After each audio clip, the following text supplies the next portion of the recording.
Hello everyone, welcome back to our channel. இன்றைக்கி நம்ம சேனலில் நீங்கள் பார்க்க போகிறது ஒரு ரெசிபி வீடியோ தான். ஸோ நான் இன்றைக்கி உங்கள் கூட பார்த்திங்கன்னா ரோஸ் மில்க் கேக்கோட ரெசிபி வீடியோ தான் இந்த வீடியோவில் உங்கள் கூட ஷேர் பண்ணியிருக்கேன். ஸோ வீடியோ எண்ட் வரையும் ஸ்கிப் பண்ணாமல் பாருங்கள், ரொம்பவே ஒரு யூஸ்ஃபுல்லான வீடியோவாக இருக்கும். ஸோ வாங்க வீடியோக்குள்ளே போகலாம். ஃபர்ஸ்ட் கேக் செய்கிறதுக்காக பார்த்திங்கன்னா நான் 2 எக் எடுத்திருக்கேன்.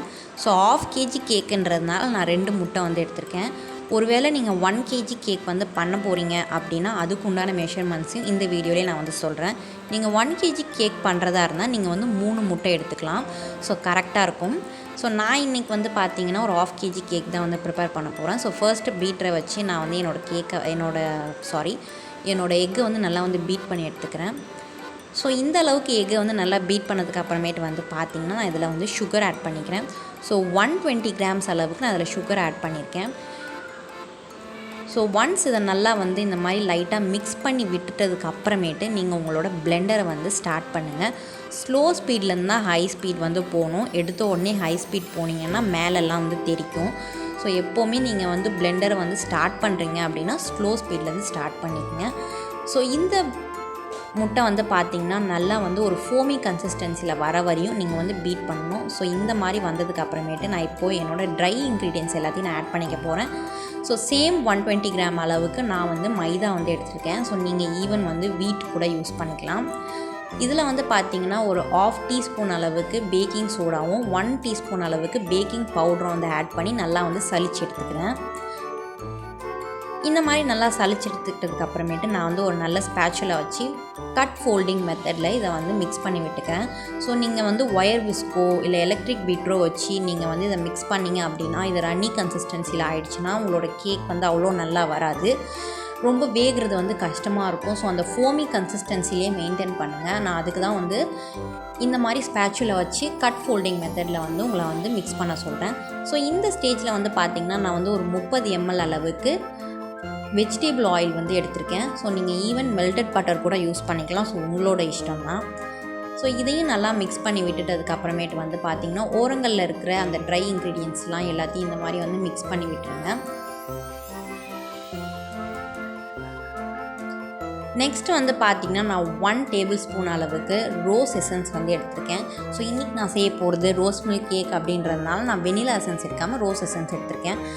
அட் லாஸ்ட் பார்த்திங்கன்னா 30 ml அளவுக்கு காய்ச்சி ஆற வச்ச பால் எடுத்திருக்கேன். ஸோ இதை கொஞ்சம் கொஞ்சமாக ஆட் பண்ணி நான் அந்த மாதிரி மிக்ஸ் பண்ணி விட்டுக்கிறேன்.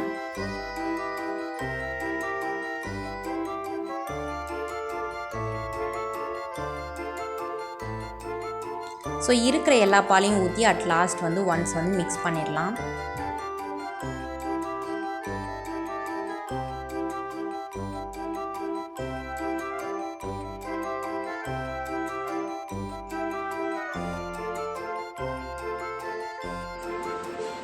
இந்த மாதிரி மிக்ஸ் பண்ணி முடிச்சதுக்கு அப்புறமேட்டு பார்த்திங்கன்னா நான் ஒரு ஆப்ஷனல் ஸ்டெப் தான் இது பார்த்திங்கன்னா நான் ஃபுட் கலர் ஆட் பண்ணியிருக்கேன். இன்றைக்கி நான் ஆட் பண்ணியிருக்கிறது பார்த்திங்கன்னா லிக்விட் ஃபுட் கலர். நான் ஒரு 5 to 6 ட்ராப்ஸ் அளவுக்கு ஆட் பண்ணியிருப்பேன்.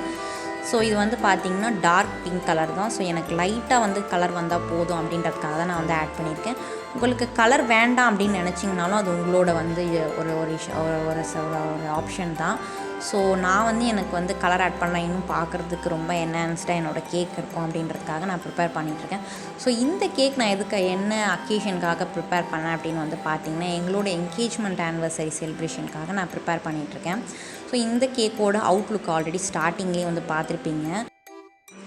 இப்போ நம்ம ஒரு கேக் டின்னில் நல்லா க்ரீஸ் பண்ணி பட்டர் பேப்பர்லாம் போட்டு வச்சுருக்கேன். இதில் நம்மளோட கேக் பேட்டரை ஒன்ஸ் நல்லா ஸ்பேச்சுலா வச்சு மிக்ஸ் பண்ணிவிட்டு அதில் ஊற்றுங்க.